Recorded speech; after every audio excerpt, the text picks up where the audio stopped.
Welcome everyone to Spring 2021 Science in Action. We're so excited to kick it off with Melisa Carpio. Here to talk about her educational journey and some of the current work that she's doing. But without further ado, I'd like to hand it off to Melisa. Yeah. All right. Hi, everybody. My name is Melisa Carpio, and as Brian said, I'm here just to talk about my educational journey, what I've been doing with my career so far. And yeah, I want to keep this pretty informal. So if you have any questions, feel free to interrupt and we can just go from there. I don't have too many slides. I wanted to make this as interactive as possible. So this first slide really here is, I think it's really true. Engineers are perceived in many, many different ways. And I think that's right, because as an engineer, you can really do a lot of things. No matter which engineering you choose. And I think that really goes into my educational journey. There we go. So I went to UC Berkeley and I majored in chemical engineering. And you can see here, there's a lot of things you can choose. The stuff in gray is what's required. And then the stuff in white is really your choice. And what you can do is choose open elective, and are a bunch of different concentrations, and I chose biotechnology. And then while I was at Berkeley, I also worked at the Berkeley lab for two different folks. I worked for Dr. Hakim Al-Yushei. He was a solar physicist, and how I got connected with him was I wasn't doing so well in my MATLAB class, and a friend of a friend said, oh, there's this astrophysicist, and he's looking for someone to help him do some programming of some solar funnels. And I was like, okay, so we downloaded some data and then I, modeled it in MATLAB, and that's how I learned. And my very, very first publication was actually in solar physics. And I didn't go into physics, and of course I went into biotechnology, but it was a great experience. And I always like to tell people that I do have a paper in solar physics. The other lab I worked in for almost 2.5 years was Dr. John Kerr's lab, and that was working on biosensors. It was an organic chemistry lab. So I think that taught me that while I liked academia, it was very, very open-ended. And I decided that I wanted to be more focused in industry, and I did take an internship at Berlex Biosciences after my senior year before I started grad school. I stayed at Berkeley, actually, for 1 extra year. I was in the first class of their degree program called Product Development Program, PDP. And the way that to visualize this is, if you look at this graph, it's a mix of a technical and business program. So I took classes in chemical engineering, advanced classes, but I also took classes at the Haas School of Business. Some like in marketing, some in branding, but I think it really was a good, well-rounded program. And again, same thing. It was very flexible in terms of what I could do with my degree. You could choose areas of specialization. And again, I continued on the biotechnology track. And my capstone thesis was a joint collaboration. There was a group of 4 of us, and we went and worked at Boston Scientific for a summer. And again, it really embodied this mix of technical and business. So we were told, I knew nothing about the company. I knew nothing about embolic coils, and they threw us in. It was a deep dive, and we had to learn about the technology and understand the market, what it's being sold to, where the trends are, and we made recommendations to the company with regards to what they could do with their business to stay competitive. And that was my thesis. And I really enjoyed it, and that really solidified that I wanted to work in industry moving forward. And I've had a pretty interesting career through the years. So my first job out of grad school was a company called Genotope. And it was doing personalized immunotherapy. I had a crash course in what is the right way to say it? I had a crash course in the volatility of the biotechnology market. When I joined this company, I was told, hey, we have a drug in phase 3. It could go really, really well or really, really bad. 8 months into me joining Genetope, I loved the job, I loved the people, but the phase 3 trial didn't hit its primary endpoint, and the company had to close slowly. So a year in, I had to look for another job, and I ended up at MedImmune doing vaccine development. And I worked on cell culture flu and cell culture RSV vaccines, which I'll get into in a little bit. Following that, I ended up at a company called Takeda. And this is where it was a lesson in networking. So my previous boss at Genetope, who I really liked and I worked very well with, he went to Takeda straight from Genetope. And as he was growing his group, he said there was an opening for a research associate, and they were building a lab in South San Francisco. Takeda is one of the largest pharmaceutical companies in Japan, and they wanted to build a presence for antibody discovery in California. So I joined the company. I stayed there for a long time. I was there for 6.5 years, working on cell line development and cell culture, which I'll explain in a little bit. And my current company is actually called Sartorius, and we are a supplier of biotechnology equipment to large pharmaceutical and drug companies. And I'll let you guys know what I do there. So, first, what is personalized immunotherapy? It's when you take a tumor biopsy from a patient, and you actually make vaccine specific to that patient, and then you re-inject it back. It's gained a lot of popularity, this personalized immunotherapy, through the years. There are commercialized therapies now for it, and that's pretty much what we were doing there. And my job was to actually produce, this particular part, so the vaccine production. So we would propagate, so we would just take a little bit of the cancer cells from the patient, and then you would grow them, and then you would then put it back in, and that's what we were doing. So that part. And then when I went to MedImmune, I went and worked in vaccines. So when you think about flu vaccines, for example, majority of flu vaccines are still made with eggs. And this is the process. So you take a virus, so flu, whatever strain of the flu that the CDC recommends that was more prevalent the year before, they let you know a few months before flu season or when the flu shots need to be delivered, which strains those are. So you choose the virus, you inject it into a fertilized egg, you incubate the egg. So the virus actually grows within the egg, and then you collect the fluid full of live virus, you deactivate it, and then you mix it with other strains. So sometimes when you go get your flu shot, there's trivalent and quadrivalent. That means there's either 3 strains in there or 4. And they mix it, and then that's what gets injected. And you can see here, that's somebody with the eggs incubating. This is dependent on egg supply. And it's also, as you can see, very, very difficult to scale up. So one thing that we were working on is, what if you can do this without the eggs? What if you can grow some cells, infect them, and have the same kind of vaccine, but without having to use the eggs? So that's what I was doing when I was at MedImmune, and it was called cell culture flu and cell culture vaccines, because then you're not using the traditional egg method, you're using a different one. So that's what we were doing. So you eliminate the need for eggs.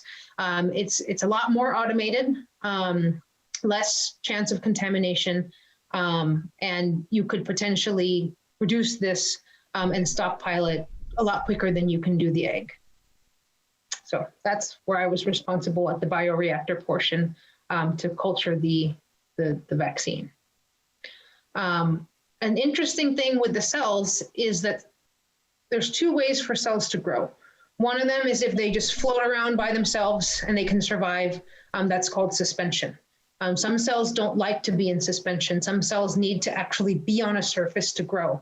And that's fine when you're you see a lot of times there's these little flasks, and if you're in small scale, that's fine. But if you need to make vaccine for, millions and millions of people, that's not going to work. You can't have tons and tons of plates. So there's these things called microcarriers, and they're essentially what was coating on the bottom of the flask is now in a ball form. And these balls are floating around in the reactor and the cells attached to them. So what happens is the cells will attach to them. And then as you can see over the course of a few days, the cells will actually grow onto the microcarrier until it's completely coated. And that's called confluent. Once that happens, then you actually infect the cells. And then you can see here, that's called the virus production phase. You take whatever virus strain or whatever you want to produce, you infect the cells, and you can start to see the cells get infected. They start to bubble, and then they start to come off as they start to die. And what's of interest here is not the microcarrier and it's not the cells, it's the actual soup. It's called supernatant. And you collect that, and that's actually where the virus is, and you just have to purify it after the fact. So when you think about how long this takes, and I'm sure, especially in this COVID time, you hear a lot about, it usually takes a long time. And that's true. The process for any drug, whether it's a vaccine or a therapeutic for cancer or for diabetes, the process normally takes 10 to 17 years. And then the patent life is 20 years from the date that you're given the patent. And why it usually takes so long is the process it goes through. You first have to understand for vaccines, what strains are you going to use? What are you vaccinating against? For stuff like cancer, on the tumors, there's different markers on the tumors called antigens, and you have to decide which antigen you're going to target to kill just the cancer cell and not other cells in your body. So that's target discovery. And then when you start to figure out, okay, these are the particular things I want to target, then you have to figure out which, what molecule, what antibodies or what vaccines will effectively target these. So that's what the lead identification and optimization is. So once you figure out, okay, I have a candidate, a pretty good candidate, then you actually start to test it. And this is where you go through preclinical, just to make sure, and usually this is done in animals, and just to first check. And then when you go, IND means investigational new drug, that's when the FDA says, okay, you have enough data to try it in humans. So phase 1 is usually healthy humans. And that's just checking safety, checking how long it stays in the body. And then you start to get to phase 2 and 3.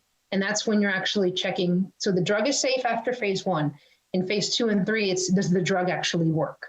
And this is for vaccine, to check if a drug works, you can't find sick patients. So it's harder for a vaccine because you're actually dosing healthy patients. For stuff like cancer and diabetes, then you can set a criteria on what disease population you want to test on. So it's a little bit easier. And phase 2 is a smaller set to really just do the first proof of principle. And then once you pass phase 3 is usually you're really big. This is how long it is. And you can see here that some of this stuff takes a really long time. Some of it is just development. Some companies can only push through, 3 to 5 drugs a year. Also waiting for FDA approval to get through all of these steps is also sometimes takes time. And then the tests themselves sometimes takes a lot of time, especially for stuff like cancer, where it takes a while before you know if it's working or not. So it does take a long time. You go from a lot in the beginning. So if you start with, say, 10,000 molecules, 10 molecules will actually make it to clinical trials. And of those 10,000, maybe one drug will get approved. The success rate is pretty low. So 10% make it. And it's very, very expensive. So when you start to think, the application of our current time, how did it happen so quickly? It costs more money. So with more money, this drug discovery phase can be a lot faster. And with public support and a crisis, then you get fast FDA approval, or not approval, but you get fast FDA review. And I think in some cases, some companies combine some of these. So phase 2 and 3 could be combined. So instead of taking 5 years, it could just take 1. So those are the things that led to this being shortened. And people have asked me, and I asked the question too, now that we know we can make vaccines so quickly, can we make vaccines this quickly moving forward? And honestly, time will tell. I think it did cost a lot of money to accelerate what we were able to do with the vaccines that have just come out. So I think in a pandemic, we proved we can do it. For regular disease indications, it's hard to say. So that's kind of, this is drug development, and it actually applies to both vaccines and therapeutics. So what I talked about earlier was vaccines. I'm going to shift a little bit because most of my career I actually spent doing antibody therapeutics. So mostly for cancer drugs, sometimes for immunotherapies as well. So something like diabetes or other indications. And the way this works really is that you take a mammalian cell. So this picture on the upper left is actually a hamster, because the most common cell that's used in antibody therapeutics is a Chinese hamster ovary cell. And what you do is, remember I was saying that there's a screening process where you try to figure out which targets and then which antibodies are going to hit those targets. You figure out what those DNA sequences are. And when you figure out which one is the one that works the best, then you have to make a cell line. And what happens is this cell line is going to produce this antibody. And you grow and you grow it and you grow it to thousands and thousands of liters of culture to be able to produce enough drug to serve whatever population is diseased. And it's an interesting process. So it is really survival of the fittest and exclusion to find the best one.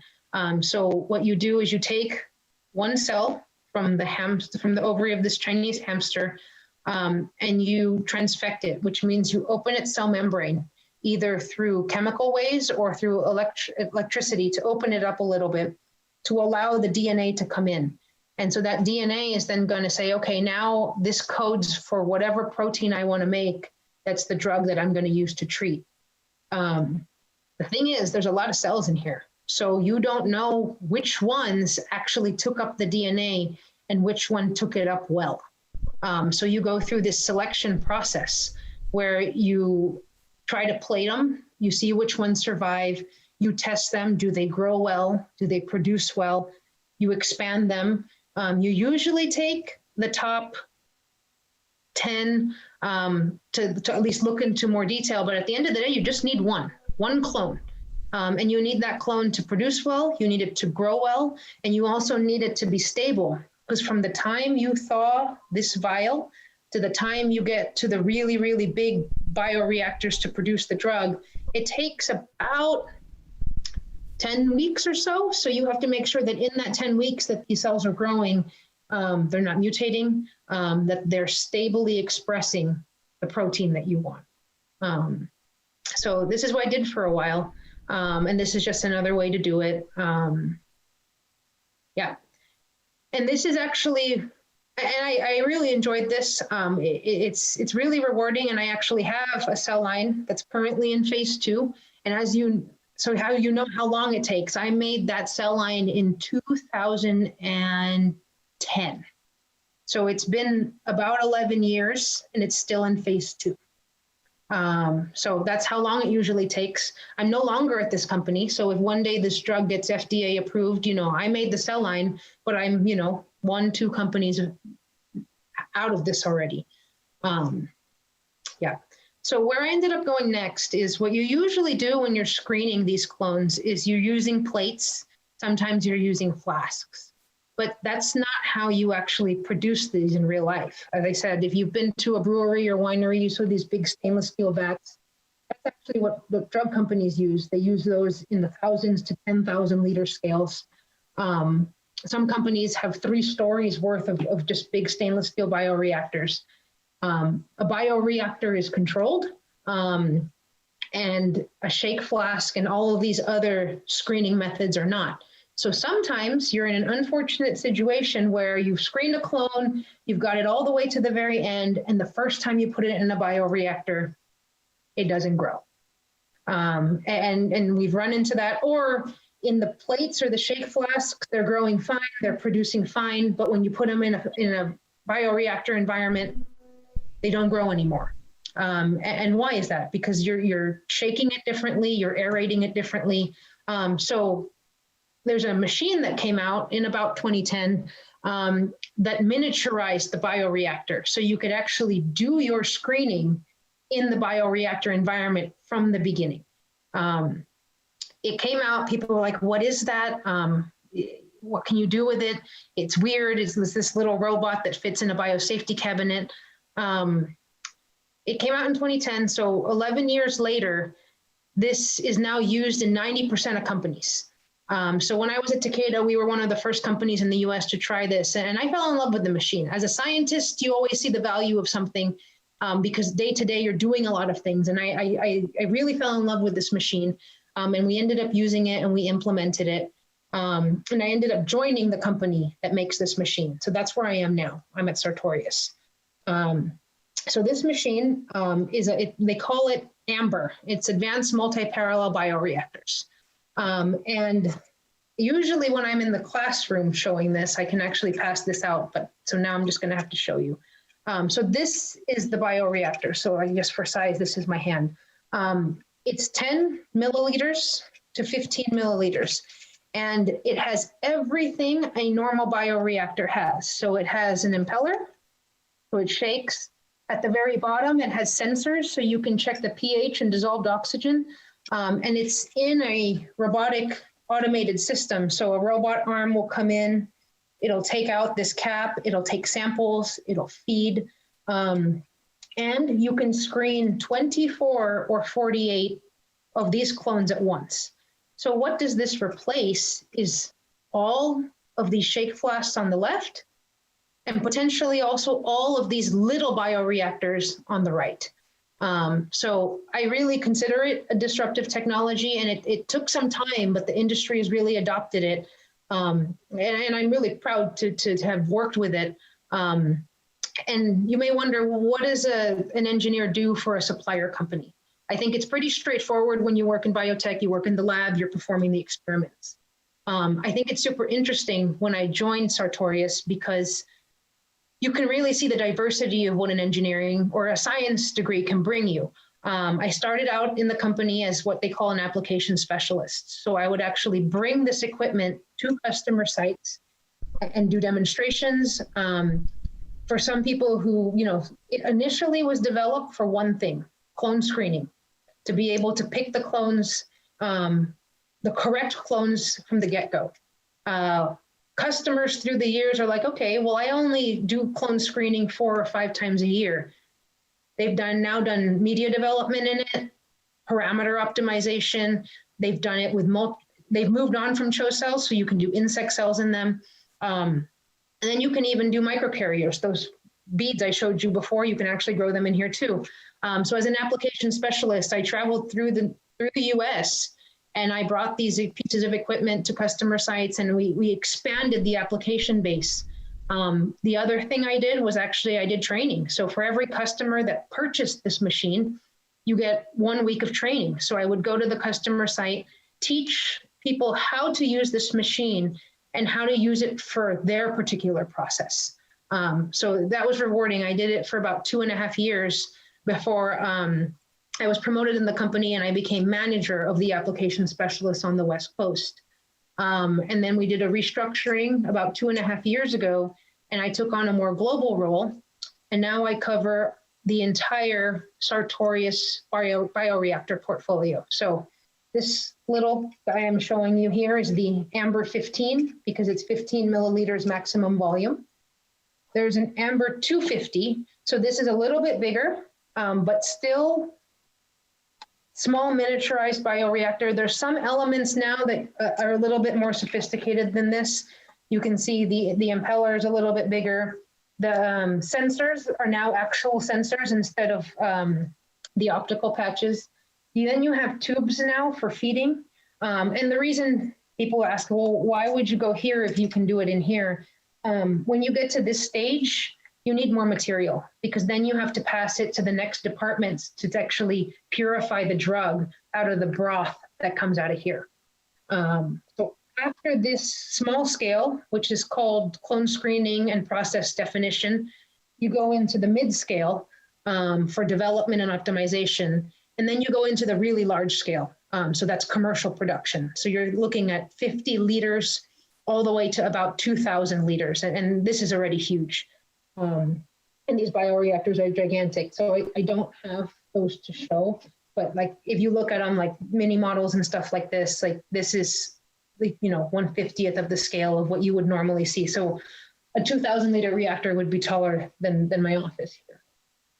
So what I do for the company now is I'm a technology consultant, and I take my experience from the field. So my experience with customers, my experience working with other application specialists all over the world, and I work in the product management team, and I help bring ideas, and I help them develop what happens next. What features need to be added based on our customer experience. What is the future? Do we add additional sensors? Do we go bigger? Do we go smaller? Do we add different things like, perfusion or those kinds of more advanced techniques? Those are the kinds of things that I'm involved with now.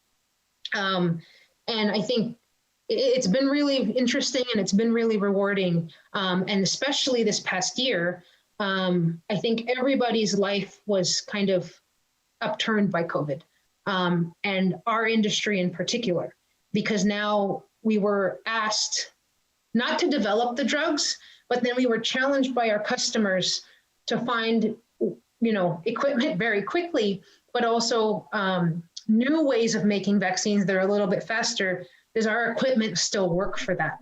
And what I can share with you, and this is all public information, and this is something we've learned through the years at Sartorius, is that upstream manufacturing requires speed, flexibility, and adaptability.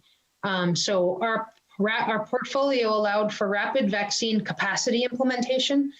So usually companies have a really long foresight. They know that, in the next 5 years, in the next 10 years, I'm going to make this drug. A lot of companies all of a sudden needed to be able to supply hundreds of millions of doses. So they needed to expand capacity very quickly. They needed flexibility to adjust to demand. So things that were going to be purposed for one drug now needed to be purposed for COVID. They needed to be able to use the same equipment for different cell lines and processes. So with traditional stainless steel vats, the cleaning around it is very difficult because you have to steam in place, clean in place, make sure there's no cross-contamination.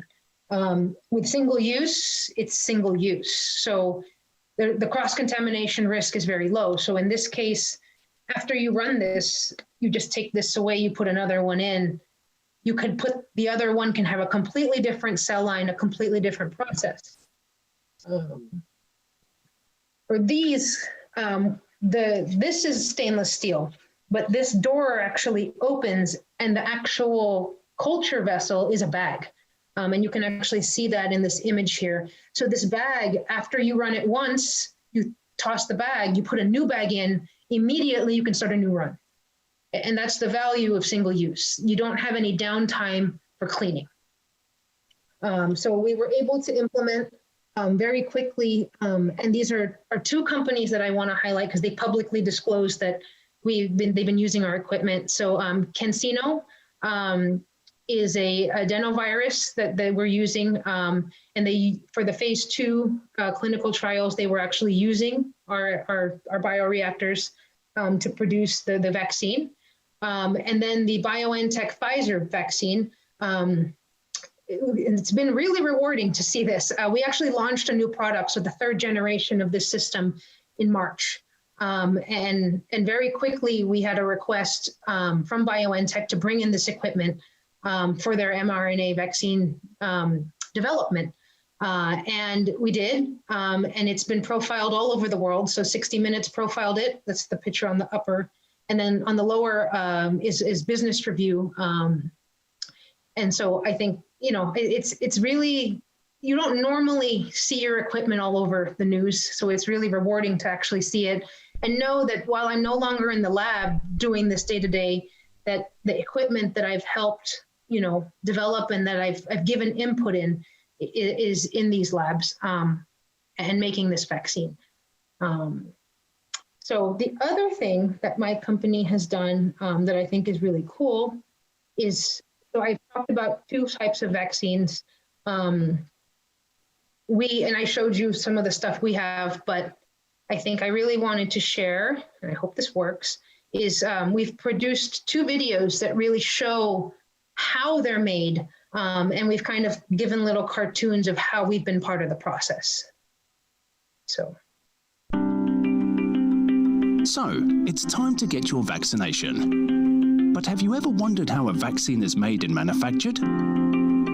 There are multiple methods to produce vaccines to treat infectious disease: viral or bacterial processes, recombinant proteins, or mRNA, just to name a few. Now, we are going to focus on the viral vector platform.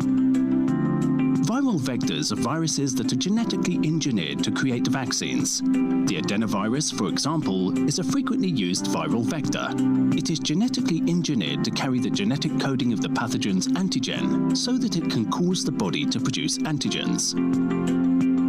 An antigen is a molecule present at the surface of the pathogen that can be recognized by our immune system to then generate an immune response.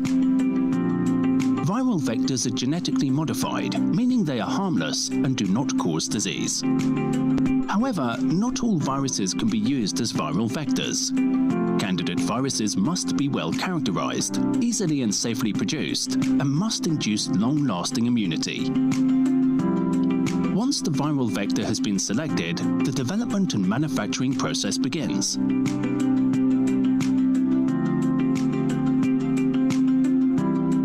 This easily as we know the host cells, how to infect them, how the virus multiplies in a bioreactor, and how to purify the viral vector.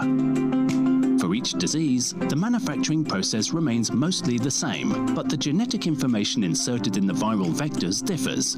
This allows for faster development of new vaccines. Producing the vaccine candidate is only one of the steps in the challenge. The vaccine must now go through rigorous regulation and clinical trials to evaluate its efficacy and safety. Once approved, the vaccine is ready for patients. When the vaccine is injected into a patient, the viral vector enters the cell and uses it to produce the antigen, converting the body into a mini factory. The immune system then recognizes and memorizes this antigen, which prevents further infection as your body knows how to fight the pathogen. To learn more about vaccine process development and manufacturing, visit our website, www.sartorius.com/vaccine-development. So that was the adenovirus, a viral vector. That's the one that, the Cancino one that I was talking about. And then this other video I want to show is the one that BioNTech and Pfizer and Moderna make, which is the mRNA. There are many kinds of vaccines and many ways to manufacture them. Vaccines take an average of 10 years from research in the lab to administering them in a doctor's office. This timeline must be shortened if we want to be prepared for pandemics or novel diseases as they emerge. Why do traditional vaccines take so long? Well, it's the process for developing and testing them. All pathogens that cause infectious diseases like viruses have an associated antigen. This antigen activates our immune system to fight that virus.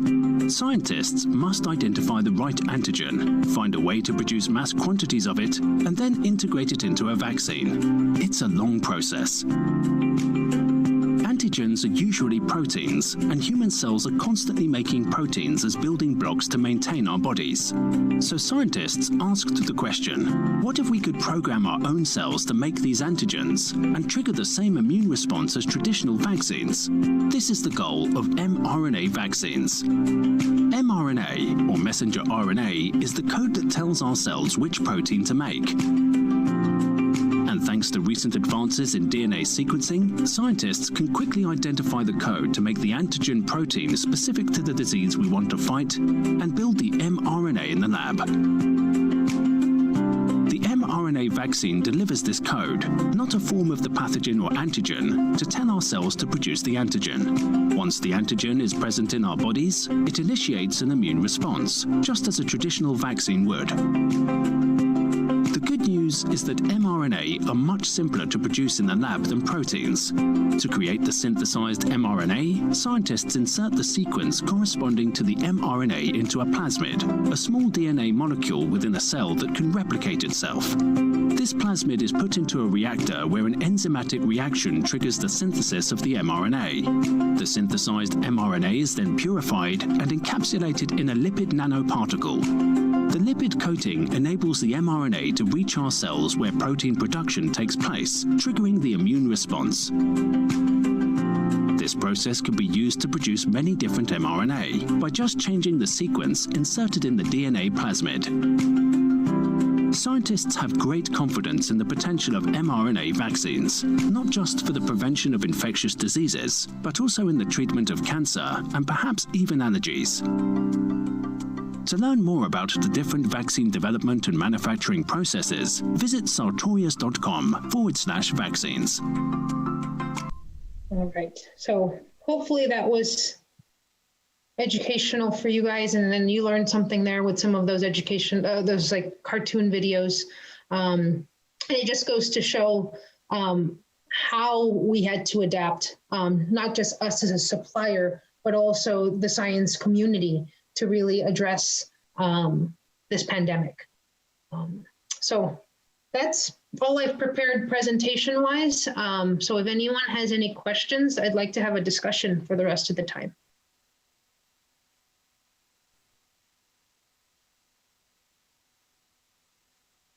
Let's see. All right, Melissa, thank you so much. So I've been compiling all of the questions on a separate sheet here. So I can go ahead and just kind of pose them in chronological order and just start with that, and then see if we have any more questions come into the chat. So towards the beginning, just some introductory questions. This one, what would you say is the most enjoyable or interesting experience with the biotechnology field in your opinion? You know, I think it's the diversity. I think I've been in biotech now for quite a while. And through my career, I've worked, as I showed you guys, in personalized therapies, in vaccines, in antibodies. And even now, I've been at Sartorius for 5.5 years. I've worked with hundreds of customers, and seeing all the different things that they do, it is really super rewarding, and it's really inspiring to see, you know, tackling every kind of drug or every kind of disease, and being able to be a part of that, I think, has been really rewarding. Awesome. Thank you. Thank you.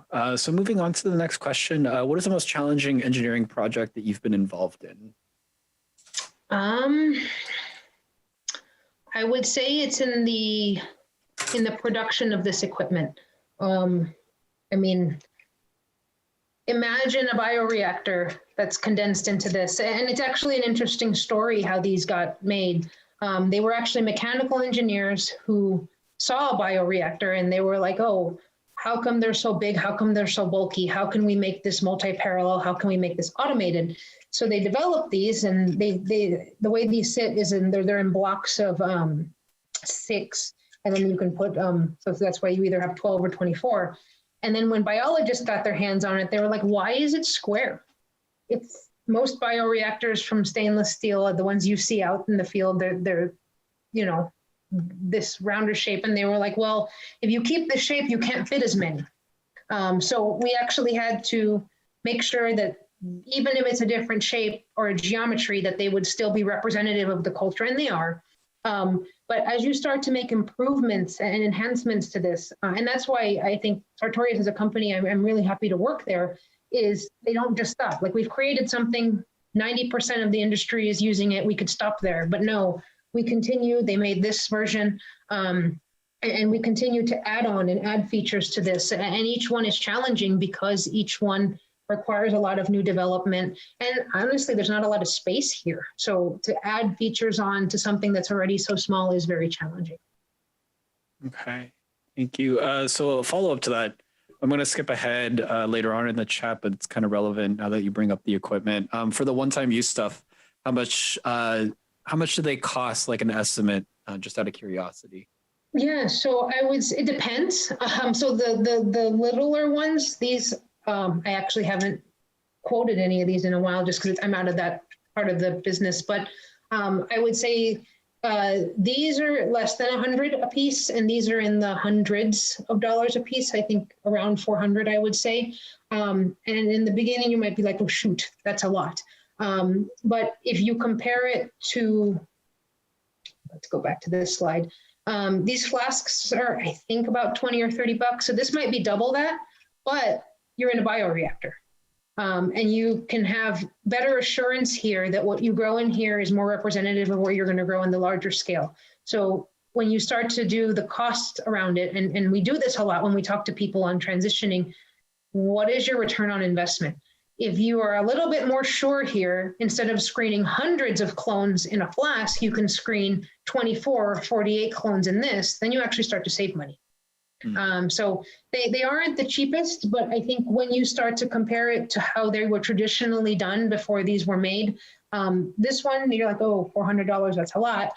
And yes, I would agree, but each of these individual components, if you were assembling it yourself, does add up. So it's tubing, it's a sensor, it's, you know, if you're not using single use, you have to autoclave it. So there's the resources in the facility around that. And it really is dependent on what your process is and what the customer is doing, because sometimes it's not as cost effective to do it with single use. And some people, we call it multi-use, the ones that you have to clean.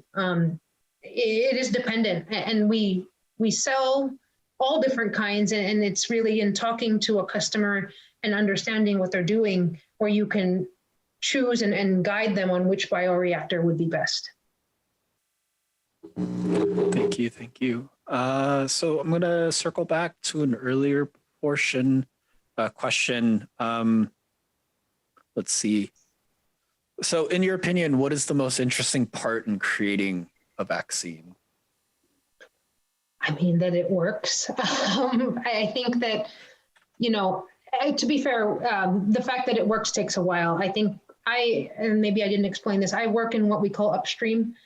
So everything you see up here is called upstream because this is where it's made, and downstream it's where it's purified. So for me in upstream, the rewarding parts are when you can, in this case for the vaccine, when you can find the right growth conditions to be able to get good yield, so good protein, a good vaccine titer. In the case of antibody therapeutics, it's isolating a clone that grows well and produces well. It's a lot of work. So when you get there at the end, it's you feel like you've actually done something, and it's very rewarding. Awesome, thank you. So like in that light, with the development of vaccines, you know, we're seeing a lot of, you know, with work from home and Zoom calls, there's a lot of siloing in the communication aspect of things. And so there was a question that came up in the chat that was really interesting. It goes, is there any way to know if someone else is working on the same exact methods or development when we're working on this? And then would that inspire collaboration between the parties, or is that scenario rare in industry? It depends. I think if it's a novel indication that no one else has a drug to yet, I think most companies will want to be the first one. So that's what they call first to market. If the disease indication is big enough and somebody's first to market, then some companies will follow. So there's fast follower. So they'll come right after. And sometimes if they see the patents or they're able to leverage some of the knowledge of the previous person or the previous company, they can get there a little quicker. The other one is called Biobetter. So maybe it's a little bit more potent. In cases like a pandemic, like now, you can actually see collaborations a lot more because people take what they're good at. So BioNTech had an mRNA technology that was very good. Pfizer has a manufacturing capability that's very good. They work together. And I think you see that now. I saw in the news a lot of companies now who've either abandoned their COVID-19 vaccine development or it's going slower than expected. They're like, okay, let's not try to make a vaccine. Let's use my manufacturing capability to help some of these other companies make more. So there are cases where you see two companies come together because they realize that they'll get there faster, or they can leverage each other's assets and do something really good. So you see both. And it really depends on what disease they're targeting, how big the patient population is, and really how people are going to go about trying to make a therapeutic. Thank you. Thank you. So as a follow-up to that, there was a question that popped up in the chat. Does the time vary depending on the type of vaccine that we're developing here? Yeah, so of course. So as you heard in the mRNA video, it's much faster to produce the mRNA vaccine. So for a number of reasons. The other thing that wasn't mentioned is because of the way the mRNA vaccine works, you actually need much, much less than you do for some of the other vaccine methods.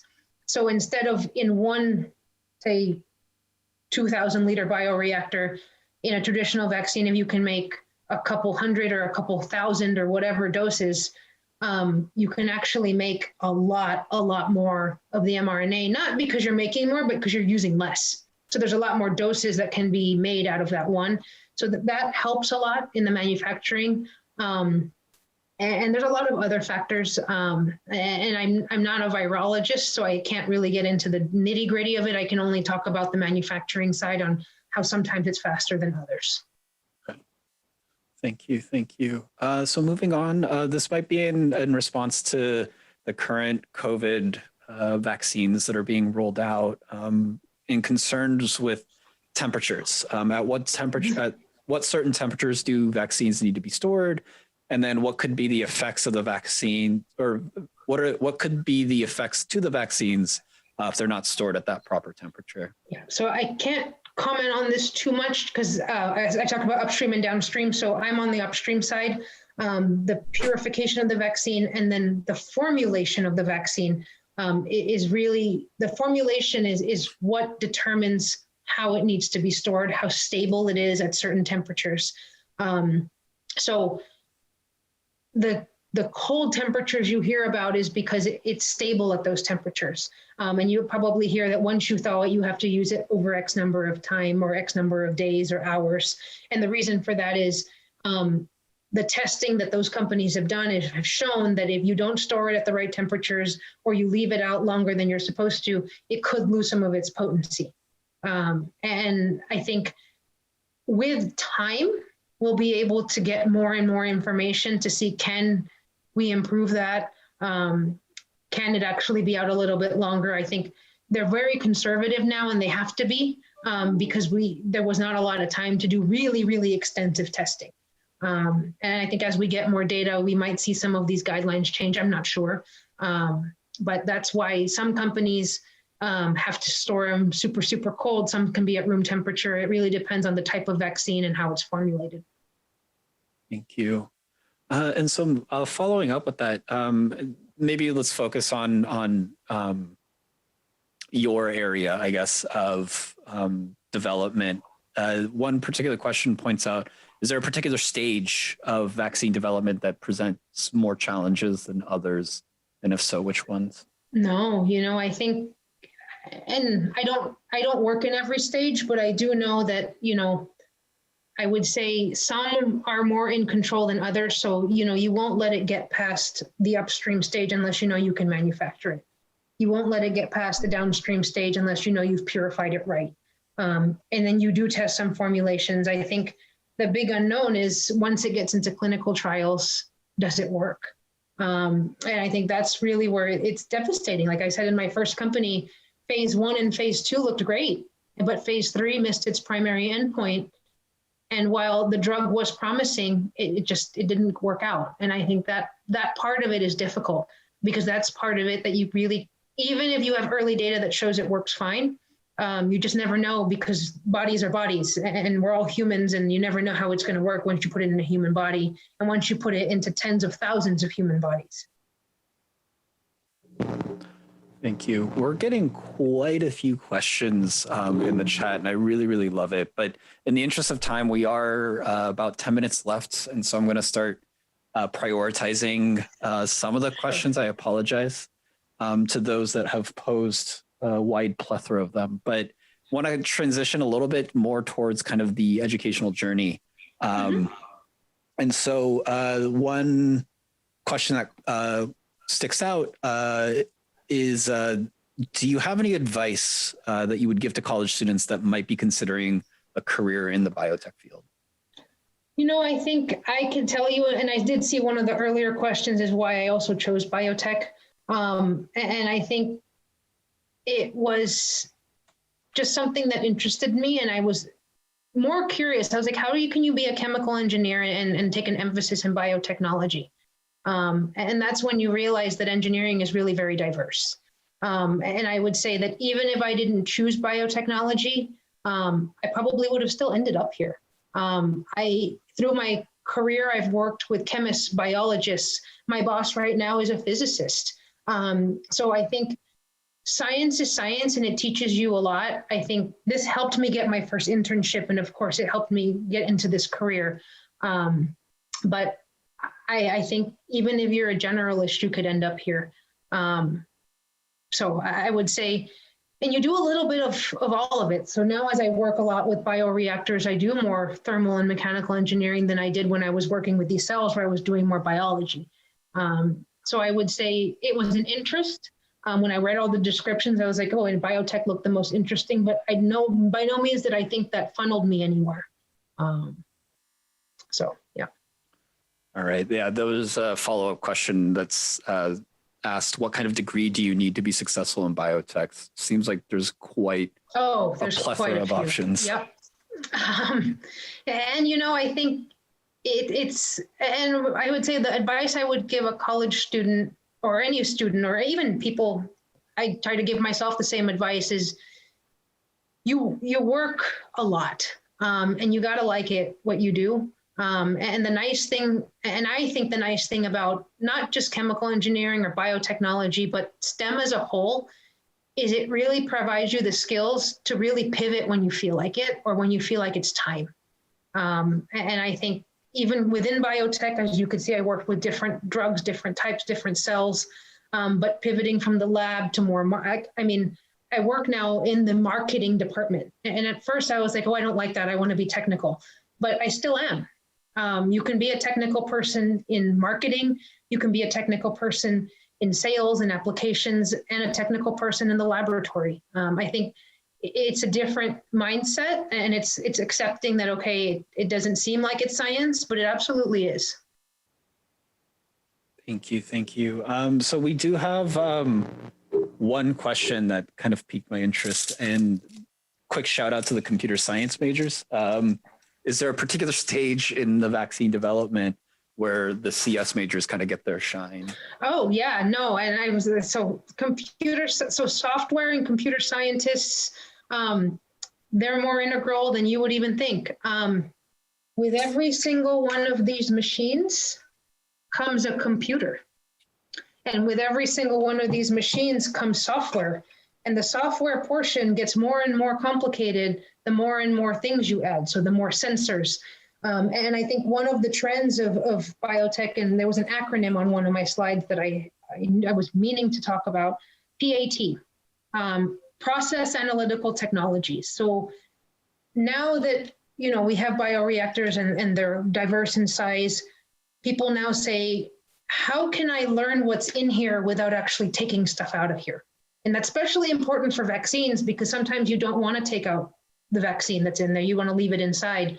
So now people are trying to do more non-invasive measurements. So for example, this pH and DO is optical. So it's just shining a light and then it's based on the sensor and the emittance that it has. You can correlate it to the pH and DO. That requires software. For this particular reactor, you see these feed lines. I can program, you know, on this day, I want to add glucose. On this day, I want to add feed. On this day, I want to add base or acid, or I want to add it on demand. That requires programming.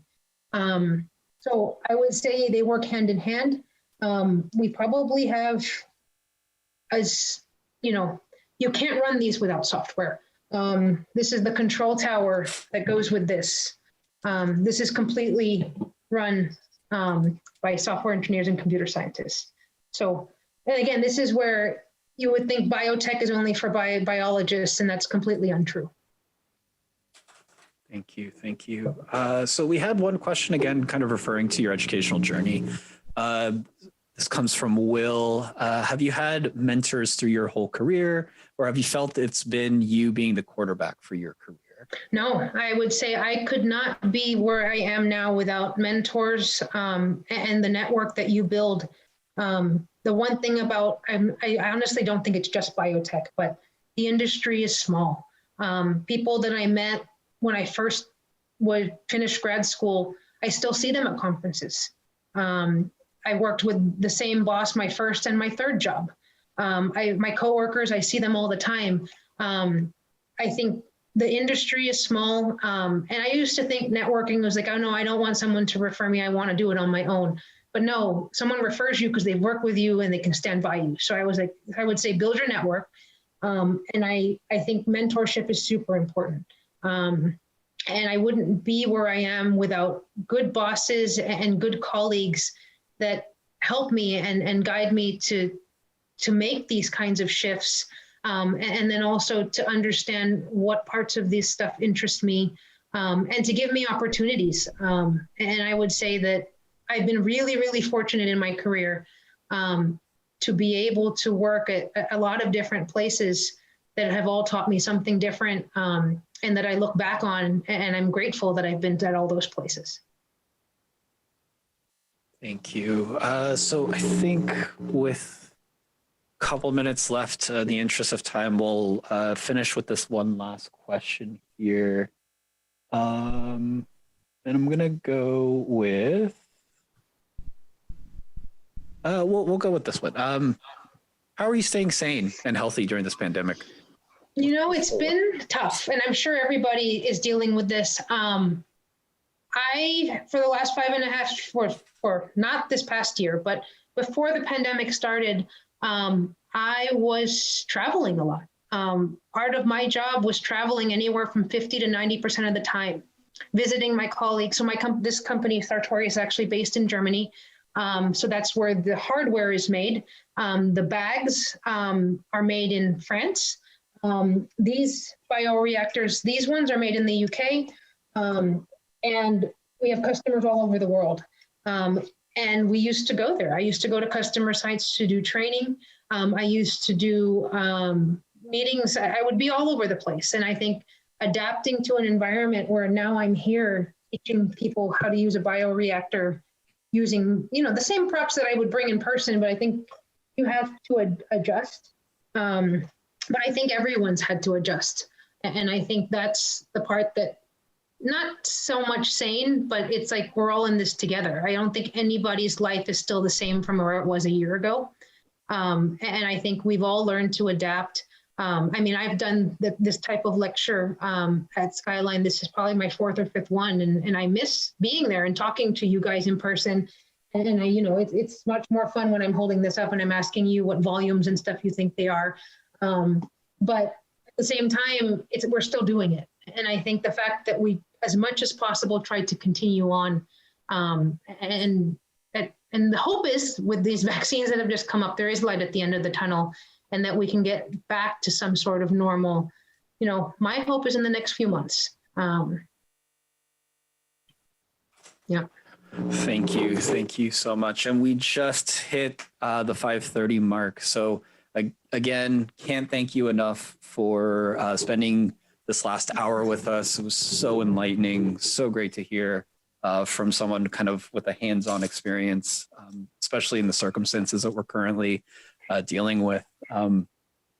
67 participants peaked on the call. That was quite impressive, but really, really want to thank you again for your time this afternoon and sharing your insights and wisdom with us.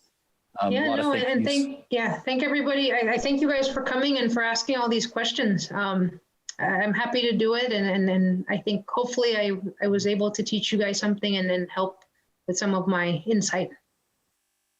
Thank you. Thank you. Science in Action is every Tuesday, 4:30 to 5:30 here at the Zoom call. For those folks that are watching this recording on YouTube, make sure to catch us. Link to the Science in Action page is in the description below. Thank you again. Really appreciate your time with us this afternoon. Right.